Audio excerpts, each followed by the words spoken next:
Happy holidays, y'all. It is the season to be jolly. So I hope everyone's having a wonderful day and enjoying the holidays. We are here in Las Vegas tuning in and giving you an update on what's going on with our housing market and a little bit about interest rates and the mortgage world. We have a special guest today. His name is Dax Tobin from Millennium Lending, and AKA some know him as the Silver Fox. Yeah, Okay. that's a true story. So I've heard. Anyways, we'll start with a quick housing update, and then we'll get into Dax's world of mortgages. So this month, we're looking at November stats. And just remember, guys, this is a lagging update, meaning that our data comes from history and the month of November. But at the mid or end of this meeting, we're going to talk about what's happening right now and how that affects you. So as far as our single-family market, we'll show you the difference between October and November. And units sold have continued to reduce. We went from 1699 sales in October, and we reduced to 1435 sales in November. So it's been a slow November. We've been reducing the amount of closings since July when interest rates went up and shot up to the 8% number. So it's been rough on sellers, it's been rough on realtors, it's been rough on mortgage agents. However, I see light at the end of this tunnel, and that's what we're going to be talking about. So again, there's a reduction in closings, and the good news is there's a reduction in new listings. So we went from 2332 new listings in October down to 1969 new listings in November. So new listings has dipped. However, units available is climbing by a little bit based on the lack of sales that's happening. So we're in a slower market, and I think we're going to be reporting different numbers for December. In fact, I know we will in the positive. So with that, units available went from 4213 in October and increased to 4353 in November. We went from a 2.5 month supply, and we increased to a 3-month supply in November. So we are now at a 3-month supply, and you might have heard me say it before, but a 3-month supply of inventory here in Las Vegas is a pretty healthy market. As long as, buyers start buying in the near future, that number hopefully will stabilize. And if I had my way, I would love to press pause on a 3-month supply because I think that's a healthy market, both benefiting the seller and the buyer. Back in 2006, our last hot market, we were averaging about a 2.5 to 3 month supply of inventory, just to give you some reference there. With all of these things happening and sales being slow, the surprising thing is that closing prices have been stable across the board, and we're at $450,000 as a median price point. So that our market has not dipped, to be more clear, and so far we're holding firm at that $450,000 number. Again, no one knows the future, but we have high hopes for the future. As far as our condo market, I'll just breeze through this real quickly. The median price point is $275,000. It's still the same from October to November, so that hasn't changed, similar to the single-family market. And units sold has dipped a little bit from 474 to 459 closings. New listings has dipped a little bit from 755 in October to 634 new listings in November. And the month supply has gone up by a little bit in the condo market from 2.5 month supply of inventory to 2.7 month supply in November. So very similar trend to the single-family housing market. And that is your market update based on our past data. Now we're going to get into the fun part, because news on the street, and this is where Dax will share his expertise, is that we are sub 7% for the first time since July of this year. And we had a 1.4% change in interest rates over the last 60 days, which is huge. It both benefits our sellers and our buyers. It'll also benefit you guys as homeowners, and it does also affect the rental market. So in general, it affects all of you. I hope you're listening, because this applies to anyone who has invested in Las Vegas or who has residency in Las Vegas right now. We are coming off a market high interest rate of 8.03, and we're at about the 6.64%. Of course, this isn't completely accurate, because, as Dax will tell you, this is just based on general numbers, and every situation is different. So Dax, maybe you can correct me if I'm wrong, or sharpen up these stats here. What do you see in the mortgage world and interest rates? Well, I mean, in general, what you're talking about there is based on a certain fact pattern. It's probably based on high credit scores, 25% down for a primary residence here in Las Vegas for a single family home. But that's generally pretty accurate, and it depends on whether you're paying points or no points for the mortgage as well, and a few other factors. But in general, that's about right. I mean, interest rates have come down somewhere in that range over the last 60 days or so. That's exciting news for our market. I mean, I really think that this is going to spark a lot of offers coming through. I tell you about what's going on today, and in December, we've been seeing a lot more offers on our listings, and we've opened more escrows than we did in November, so that's a great sign. Our listings are selling, you guys. With that, there are still negotiations being done, but they're not as heavy as they were before, just to let you guys know, and this is from personal experience. And back to the numbers, I'll give you an example. Your median list price for single families are $475, and we're closing at $450. So there's a $25,000 deviance between list price and closing amount, which leads to negotiations, maybe listing reductions in the future. But again, in my personal experience, we're seeing a little less negotiation and more offers and more escrows being opened. On your side, Dax, the buyers that you are working with, any momentum there? Well, I mean, this time of year, it is typically a little bit slower. People aren't out looking at as many houses around the holidays, but people are definitely noticing the drop in interest rates, and I think really you're going to see a big floodgate open once we get sub 6. I think that's where there's a large pocket of people who have interest rates that are in the 3%, high 2s, low 3s, going up into the low 4s. And for people to want to give up those interest rates, say, and move into their next house, make some kind of move it into something that has an interest rate that starts in the 5s isn't as big a deal as something that's higher than that.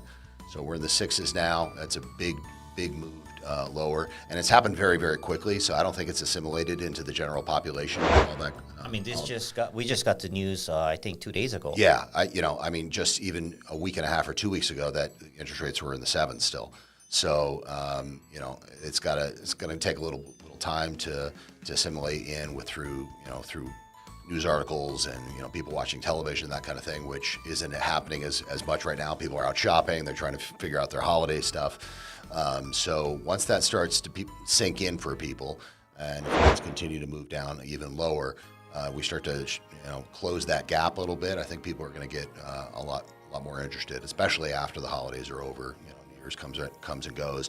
I think you're going to see more of that pickup. Not only for primary residences, for people who are also interested in investment properties, who may have before not have been able to figure out a way to make that work with the amount that they can collect in rent versus what they can what their mortgage is, versus how much money they can put down. Now that that math is going to work better for them with the lower interest rates. Gosh, that's a lot of facts, Dax. Yep. There's a million ways we can take this conversation. Throughout this year, I mean, there are still, surprisingly, investors investing, and most of them have been investing based on speculation, potential appreciation, if you may. They believe in the growth and the prices going up in Nevada, and they're investing for that reason, while there's a lot of negotiations going on. So for that reason, it makes a lot of sense, especially for, of course, investors using cash or 1031 monies or whatnot. But I think it's going to start making more sense on the cash flow, which is what you're referring to. And, as you guys probably know, there's two ways to look at an investment, and they're both important. One's cash flow, the other's potential appreciation. And if you can get both, then you're getting the best of both worlds, right? Because I fully believe, and of course this is a educated guess, but I believe that prices have nowhere else to go but up in Las Vegas in the long run, meaning the next 1 to 5 years, medium run, whatever you may call it, just based on the laws of supply and demand. So investors are buying, and as you guys know, we're slowly becoming a metropolitan here in Las Vegas. We have billions of dollars in projects underway. We just watched the Fontainebleau open. We just watched Durango Station open, both in December this month. So that's huge news. On the sports side, Golden Knights, they have the winningest record in hockey. The Raiders just beat the Chargers by 50-some points. I don't know if the sky's falling, but Vegas is doing real well in December. And I think, with all of this happening, including the future projects that are, about to happen, including hopefully the Oakland A's becoming the Las Vegas A's, NBA opening, and a lot of the other projects that, we can do a presentation on just projects. But Las Vegas is very attractive for the investment community, and interest rates can only help that with the cash flow part of it. Yeah, so people think that the interest rates certainly curtailed the amount of people who were interested in purchasing a home from the perspective of them being able to cash flow the property. But in many ways, all that did was force people to put more money down in order to break even or cash flow the property. There was a time when you could put 20 or 25% down on an investment property when there were lower rates. You could do that, and you could break even or have a positive cash flow on the property. And so a higher interest rate really just necessitated a larger down payment so that you could end up with the same number. So in many cases, we were running numbers, and you had to put 35 or 40% down perhaps in order to make that math work again. So now, something that we might have been looking at, say, 4 or 5 months ago, where you had to put, say, 40% down in order to make the math work for you on a temporary basis. Now, perhaps you can put 35 or 30% down and make that work. And as the interest rates lower even further, you can get back to a more traditional 25% down type of situation. And then that's, of course, a fluid number. Interest rates, you own the property long term, but the mortgage, is only going to be there for as long as you want that mortgage in place based on where rates are at and your particular needs. People will cash out, people will refinance, people sell the property and 1031 exchange it to another property. So, many of my investors, they've had a property for 5, 6, 7 years, and they've had 4 different mortgages during that time period based on what they need at the time. Yeah, that's great information. Those of you guys who are not that familiar with real estate investing, come talk to us or talk to your realtor about it, because there's things that you should be really looking at when talking about mortgages. Because number one is that when you analyze cash flow, it's positive, negative, break even. However, a lot of that payment goes towards principal, building your equity. So it's not an expense. That's something to think about, right? So even in a negative cash flow situation, doesn't mean bad investment, because there's monies going towards principal, directly to your equity. So that's a good thing. Sure. You also have the tax benefits of owning. You have the depreciation associated with owning the property.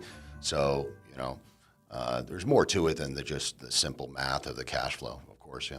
Right. Cash flow is important, but like you said, there's a lot more to the investment that's important.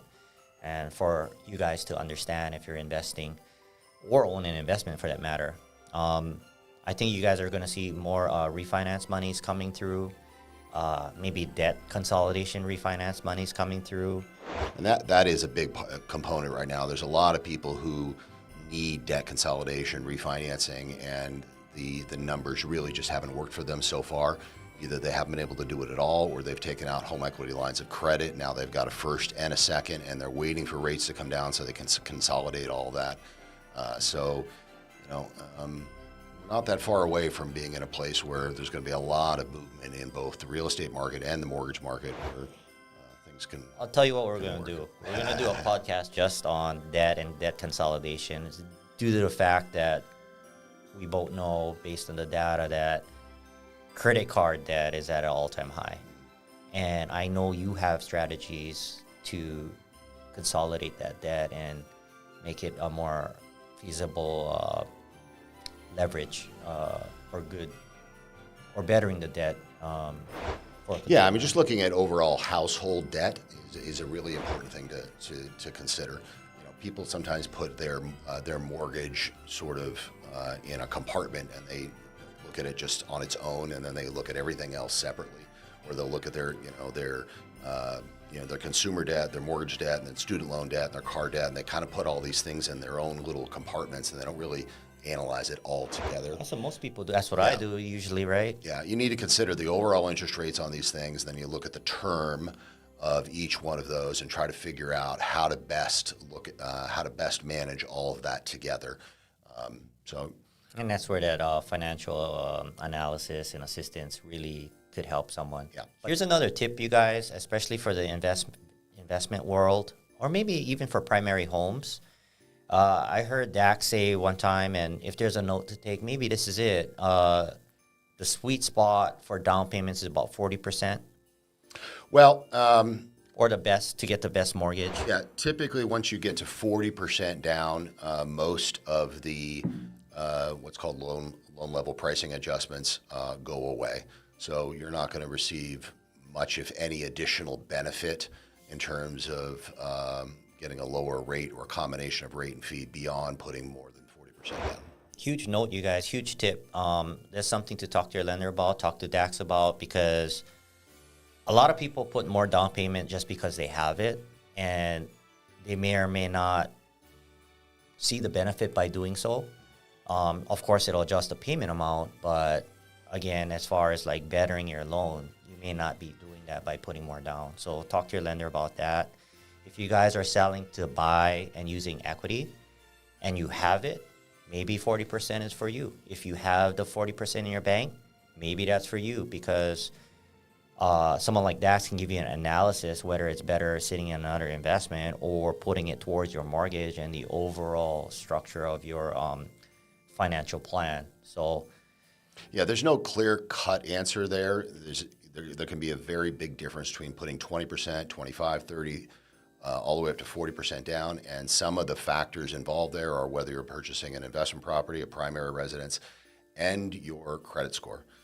Sometimes, the difference between putting an extra 5% down can mean a very big difference in your terms, just to overcome a deficiency in your credit score, for example. Whereas on another profile, another fact pattern, it means nothing.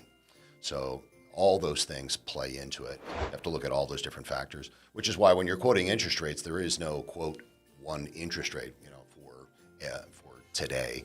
Everybody's interest rate is going to be different depending on all those different factors.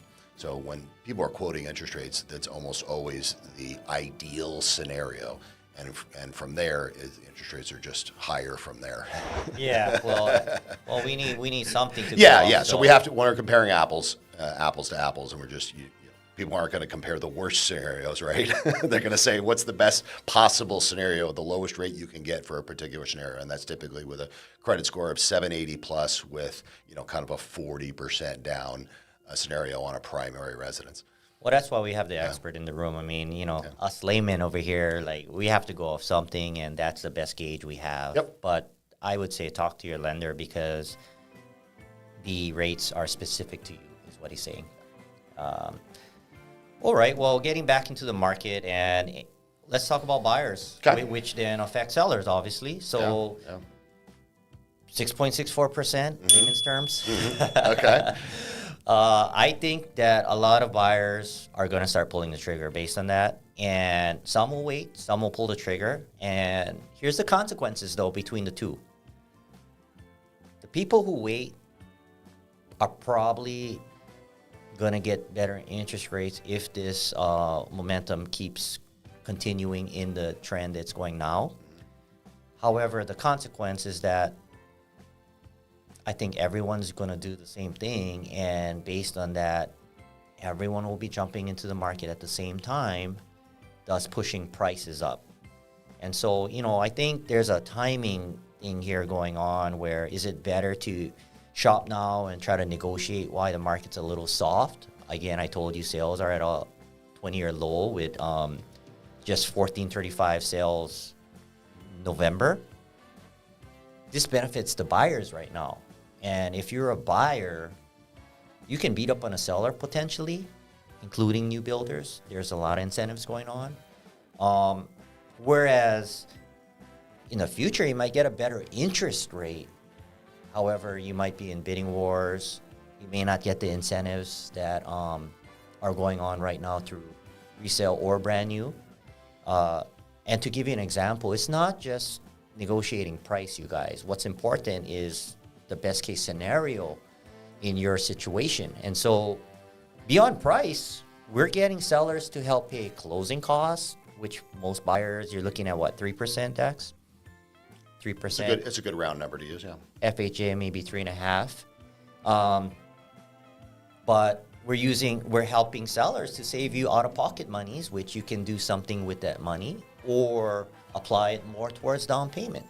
So we're negotiating closing costs. We're negotiating interest rate buy-downs, credits. Does it make sense? I'm not the one to tell you if it does or doesn't. You're the one to answer that question based on the information your professional, your lender will give you. So, I'm not saying this in a bad way, but don't do this on your own, you guys. Use a professional because a house purchase is huge. This isn't like, not even a car, but this is probably the biggest purchase you'll probably be doing in your life. And maybe you'll do multiple, but we're talking about big amount of monies that affect your financial future. So talk to a professional, get your options, and make a good educated decision. You guys are in control, but you need the information, you guys. You need the consulting. And that, to me, is another good tip. I think a lot of people tend to just, maybe go online and get the best interest rate that is advertised out there. But just remember, guys, if you're not talking to a professional that sides with you, has your best interest at heart, you may be signing up for something that may not be in your benefit. Maybe there's a better way. So talk to your professional. That's the best advice I could give someone. There's a lot of online programs that you don't even really interact with a human, right? It's filling out an online application, punching it through. Yeah, and so much is missed in that type of scenario. It where, is. Yeah, there are so many nuances and subtle differences that can make a difference in the way you go about purchasing, what you're going to do, how you're going to, what your financial structure is, how you're going to go about purchasing the home.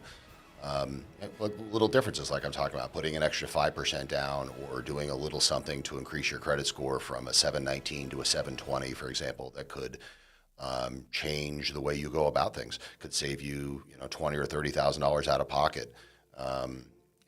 Can lower your interest rate by half a point. That you're never going to get that advice just typing things into something on your iPhone and getting a pre-qualification letter. It's that consultation up front to realize those things that are otherwise just going to go by. Yeah, and not all lenders are created equal, so we appreciate people like yourself that can basically break down the overall picture versus just one perspective, because that's what it is online, right? Interest rates are now affecting buying strategy. It is what it is. You know, last month we had a different strategy for you, and a lot was more, you know, marry the house, date the rate, right? With the strategy of potentially refinancing or buying interest rate down long term with sellers' monies and whatnot. I think the strategies are heavily going to change as interest rate help us out here. And now we can focus in more on the long-term play potentially versus the short-term and refi play, and have the seller help you buy down interest rates right now. You think that's a trend that probably will start happening more? Well, I think it could. You know, the choice to buy down your interest rate either with a short-term, you know, 1 year or 2 year buy down versus a long-term buy down is very individual, and I don't think there's any way to properly advise somebody on that without knowing their particular situation. Everyone is different. You know, the house they're buying, how long they're going to be in that house, you know, what the rest of their financial structure looks like, how much money they're getting towards their closing costs, how much of their closing costs are already covered. All those things play into that. You know, somebody who decided to purchase a home, you know, 3 months ago and use money towards a long-term buy down, you know, wasted their money. Well, here's a strategy that I'm kind of like referring to for an example anyway, and it is, say you take the scenario that we are at 6.64, I'm a buyer, 6.64%, and I think you've told me before that at about $500,000 on average, about $10,000 buys you down 7/8 of a point ish. Okay. Sound about generally right? Yeah, like $10,000 buy you about 7/8 of a point on a short-term buy down. On a short-term buy down? Yeah, that's not gonna buy you 7/8 of a point on a long-term buy down. Oh, okay, all right. So define short-term buy down. Well, so short-term buy downs are going to be, you know, it's going to give you a buy down for a year or 2 years, and then you're just earning your money back. Gotcha. So that's why, you know, the short-term buy down thing is something that's more marketing than it is anything else. And so to the extent that you don't already have your closing, it does help with cash flow in the meantime. It helps your cash flow, but if you don't already have your closing costs covered, you are just getting your own money back for that year or 2 years. So if you have $10,000 in closing costs, and you decide to use that $10,000 towards a lower interest rate, let's say you buy it down for a whole, you buy it down for 1 percentage point with the $10,000, you're getting your $10,000 back, you know, $800 a month, roughly, for that year, and then at the end of the year, you've got your $10,000 back, or 2 years, whatever the case may be. And that seller credit, hopefully it's a seller credit versus a buyer. Yeah, so the seller would have to pay for that short term, for that buy down, but you're better off just taking that $10,000, paying for your closing costs, because you're coming out of pocket with that $10,000 yourself at the beginning anyway. Or reduction in price. But but I would rather have it as the closing cost, because it's $10,000 I'm not coming up with right now. The reduction in price is amortized over the 30 years. I mean, that's something a lot of people don't talk about, is money in hand, right? Mm-hmm. The value of money and where you should use it and how you should spend it financially in your best interest, right? Mm-hmm. And to be honest, I wouldn't know the answer for myself until I get all the scenarios. Yeah.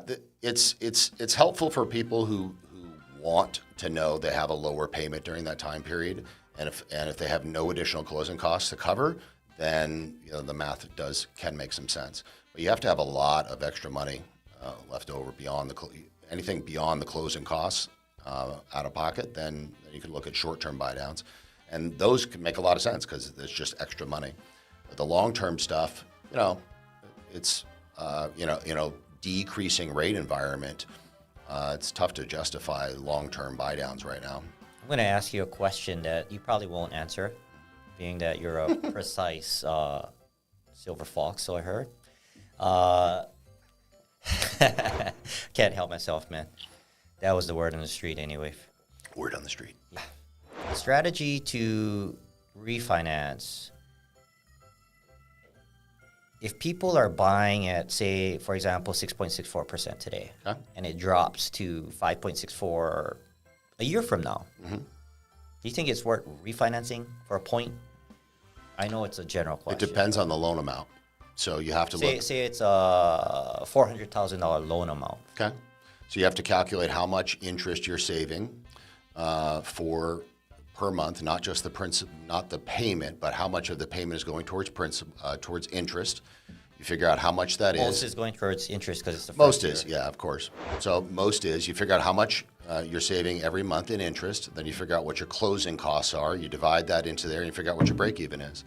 And the larger the loan amount, the less you need the interest rate to go down. So on a $400,000 loan amount, a point interest rate is about where you would still be good and your break even on that, depending on what your closing costs are.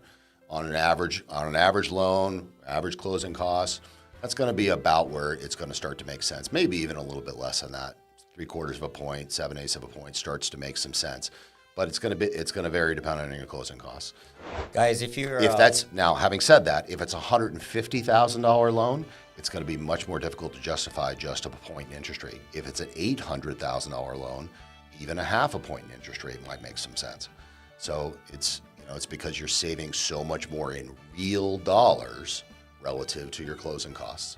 This might be one of the best nuggets out of this podcast today. So I hope you guys were listening. If you didn't understand it, rewind it a little bit, re-listen to what Dax just said, or just respond or comment to us to clarify that, because that was an important statement right there.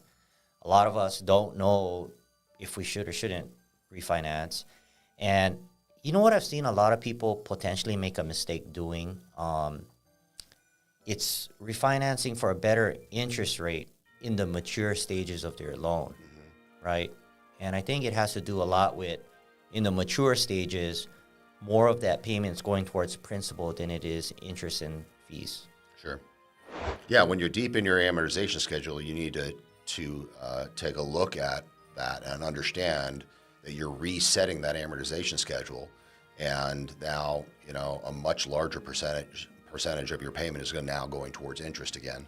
So what you typically want to do in those situations is analyze why you're refinancing. Are you refinancing for better cash flow, or are you refinancing because you want a lower interest rate, or some combination of the two?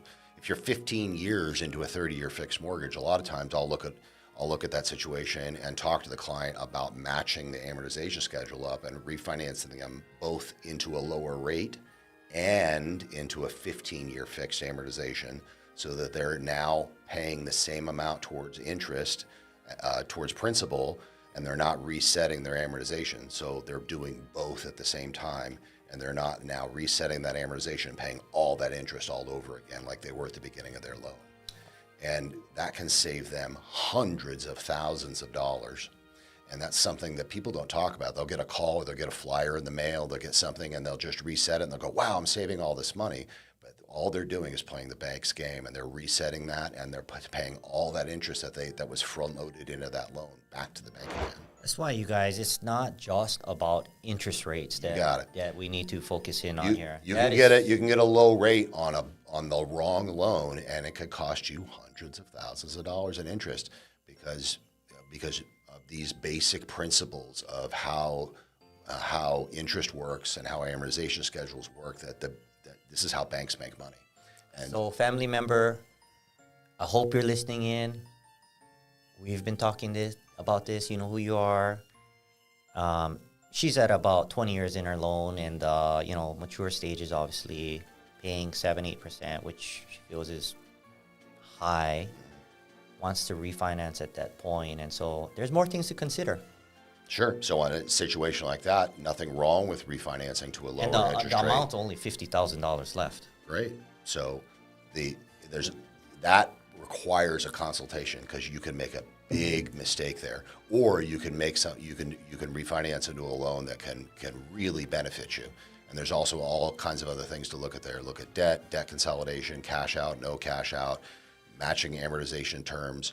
Or paying it off in general. You got it. So And what type of property is that on? Primary investment, making sure you're getting the lowest possible interest rate on the right type of occupancy.